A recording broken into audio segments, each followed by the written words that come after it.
अस्सलामुअलैकुम सामीन। 23 ज़िलक़ाइदा और 13 जून हैं। ख़बर का उन्वान है पुलिस हिरासत में दिलशाद की मौत। दिलशाद की उम्र 33 साल की थी और दिलशाद उत्तर प्रदेश के ज़िला गाज़ियाबाद का रहने वाला है। गाज़ियाबाद पुलिस पर यह इल्ज़ाम लगा है कि दिलशाद को मारपीट कर मौत की नींद सुला दिया गया है। पुलिस का दावा यह है कि दिलशाद की हिरासत तो ठीक है, लेकिन मौत एक्सीडेंट की वजह से हुई है। उसको एक चौकी से दूसरी चौकी की तरफ ले जा रहा था, रास्ते में एक्सीडेंट हो गया, उसकी मौत हो गई।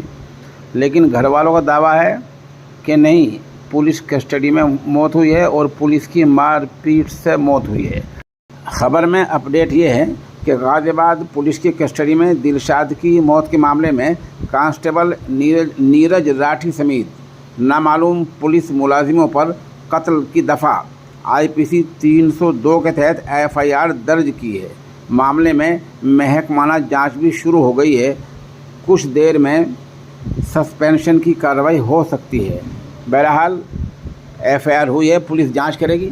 अब हमारी गुजारिश है जो दिलशाद के घर वाले हैं वो और जो वहाँ मिली तंजीम है, मकामी मिली तंजीम, वो इस मामले पर कड़ी निगाह रखें कि पुलिस के एक तबके का दावा ये है कि मौत सड़क हादसे में हुई है और इसमें हमारी कोई गलती सिरे से नहीं है।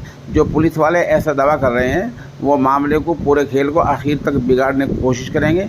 उनकी कार्रवाई पर, उनकी कारकर्दगी पर, उनकी सरगर्मी पर निगाह रखने की ज़रूरत है और अपने मामले को एहतियात से उठाने की ज़रूरत है।